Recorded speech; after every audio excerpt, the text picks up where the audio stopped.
जय श्री कृष्ण। आर्त ब्राह्मण परिवार पर कुंती की दया।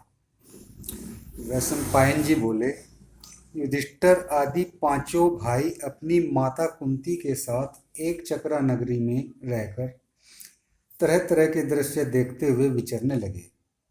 वे भिक्षावर्ती से अपना जीवन निर्वाह करते थे। नगर निवासी उनके गुणों से मुग्ध होकर उनसे बड़ा प्रेम करने लगे। वे सायंकाल होने पर दिन भर की भिक्षा लाकर माता के सामने रख देते। माता की अनुमति से आधा भीमसेन खाते और आधे में सब लोग। इस प्रकार बहुत दिन बीत गए।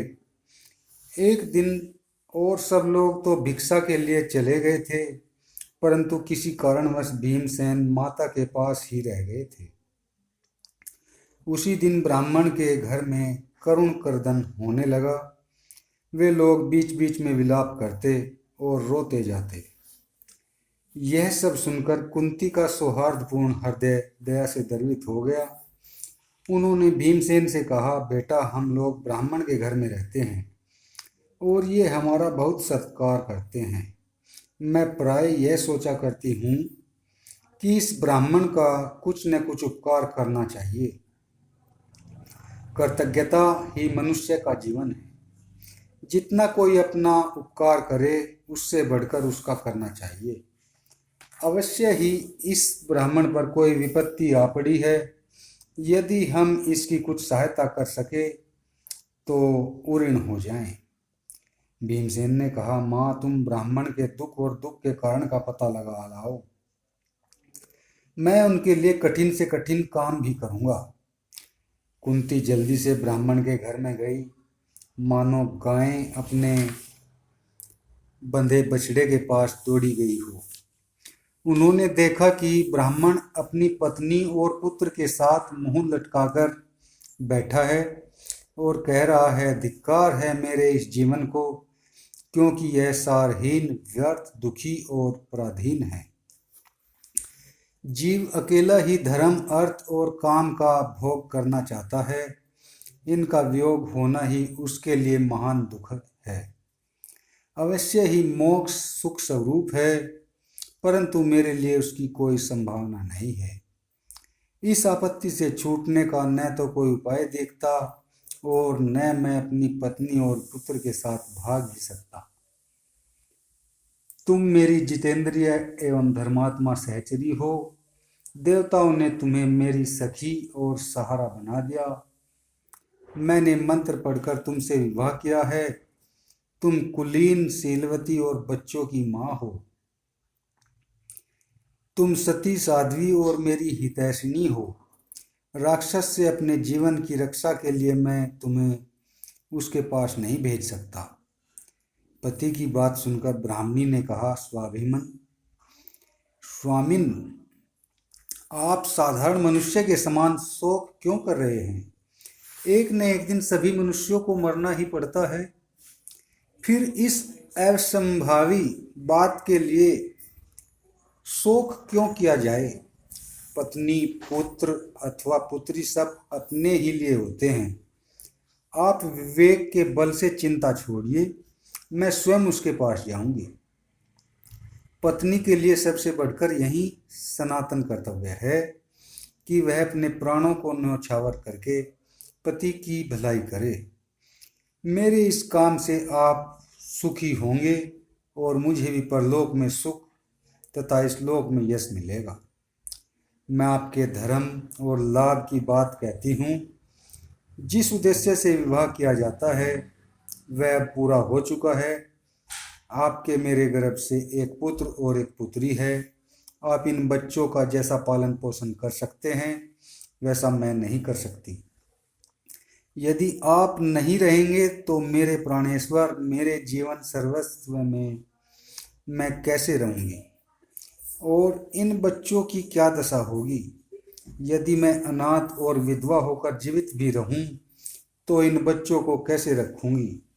जब घमंडी और अयोग्य पुरुष इस लड़की को मांगने लगेंगे तब मैं इसकी रक्षा कैसे कर पाऊंगी? जैसे पक्षी मांस के टुकड़े पर झपटते हैं वैसे ही दुष्ट पुरुष विधवा स्त्री पर। मैं भला वैसा जीवन कैसे बिता सकूंगी। इस कन्या को मर्यादा में रखना और बच्चे को सद्गुणी बनाना मुझसे कैसे हो सकेगा। आपके वियोग में मैं न रहूंगी और आपके तथा मेरे बिना इन बच्चों का नाश हो जाएगा। आपके जाने से हम चारों का विनाश हो जाएगा, इसलिए आप मुझे भेज दीजिए। स्त्रियों के लिए यह बड़े सौभाग्य की बात है कि अपने पति से पहले ही परलोकवासिनी हो जाए। मैंने सब कुछ छोड़ दिया है, पुत्र और पुत्री भी। मेरा जीवन आपके लिए निछावर है। स्त्री के लिए यज्ञ, तपस्या, नियम और दान से भी बढ़कर है अपने पति का प्रिय और हित। मैं जो कुछ कर रही हूँ वह आपके और इस वंश के लिए भी हितकारी है। इस लोक में स्त्री, पुत्र, मित्र और धन आदि का संग्रह आपत्ति से रक्षा के लिए किया जाता है। आपत्ति के लिए धन की रक्षा करे, धन खोकर भी पत्नी की रक्षा करे तथा पत्नी और धन दोनों को खोकर भी आत्म कल्याण संपादन करे। यह भी संभव है कि स्त्री को अवध्य समझकर वह राक्षस मुझे न मारे। पुरुष का वध निर्विवाद है और स्त्री का संदेहग्रस्त, इसलिए मुझे ही उसके पास भेजिए। अब मुझे करना ही क्या है। अच्छे पदार्थ भोग लिए, धर्म कर्म कर लिए, पुत्र भी हो चुके, मेरे मरने में भला दुख ही क्या है। मेरे मर जाने पर आप तो दूसरा विवाह भी कर सकते हैं, क्योंकि पुरुष के लिए अधिक विवाह अधर्म नहीं है और स्त्री के लिए तो महान अधर्म है। यह सब सोच विचार कर आप मेरी बात मानिए और इन बच्चों की रक्षा के लिए आप स्वयं रह जाइए और मुझे उस राक्षस के पास भेजिए। स्त्री के ऐसा कहने पर ब्राह्मण ने उसे अपनी छाती से लगा लिया। उसकी आंखों से आंसू गिरने लगे। माँ बाप की दुख भरी बात सुनकर कन्या बोली, आप दोनों दुखार्त होकर क्यों अनाथ के समान रो रहे हैं।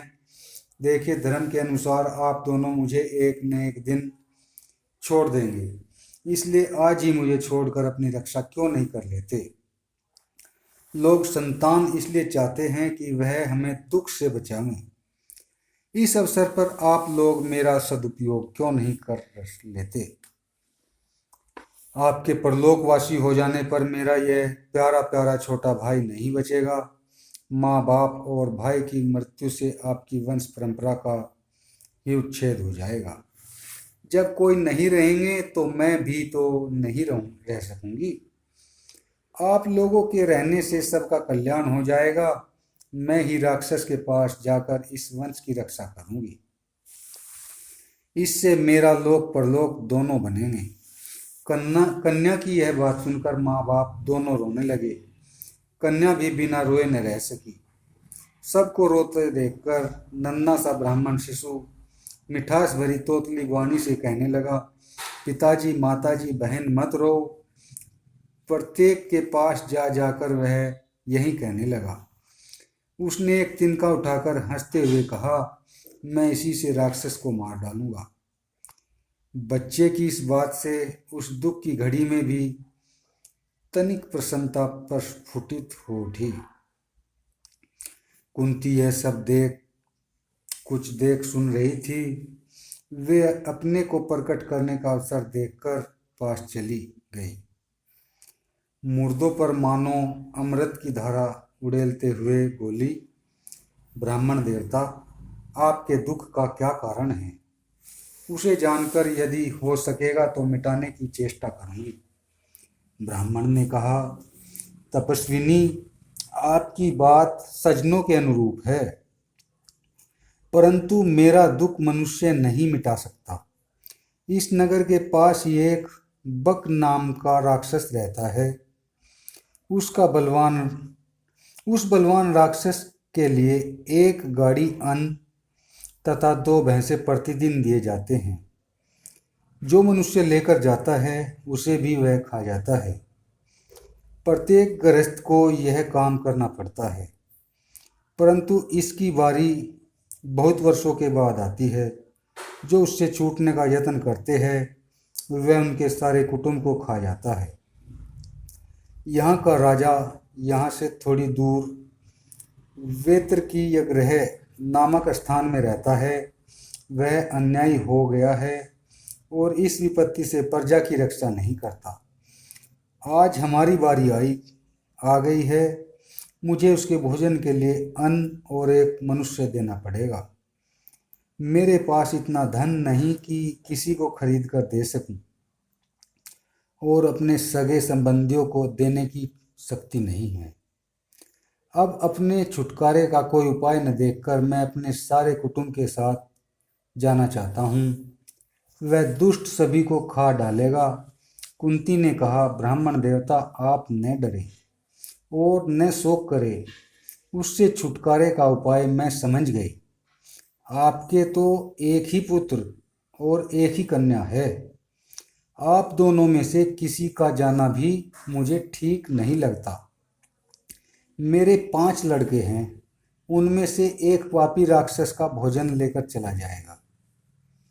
ब्राह्मण ने कहा, हरे हरे, मैं अपने जीवन के लिए अतिथि की हत्या नहीं कर सकता।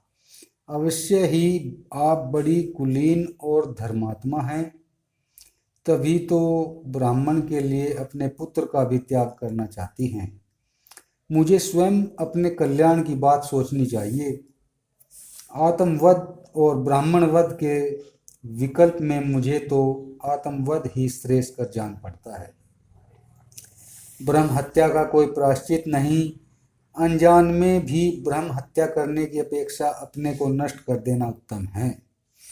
मैं अपने आप तो मरना चाहता नहीं, दूसरा कोई मुझे मार डालता है तो इसका पाप मुझे नहीं लगेगा। चाहे कोई भी हो, जो अपने घर आया, शरण में आया, जिसने रक्षा की, याचना की, उसे मरवा डालना बड़ी नृशंसता है। आपत्ति काल में भी निंदित और क्रूर कर्म नहीं करना चाहिए। मैं स्वयं अपनी पत्नी के साथ मर जाऊं, यह श्रेष्ठ है।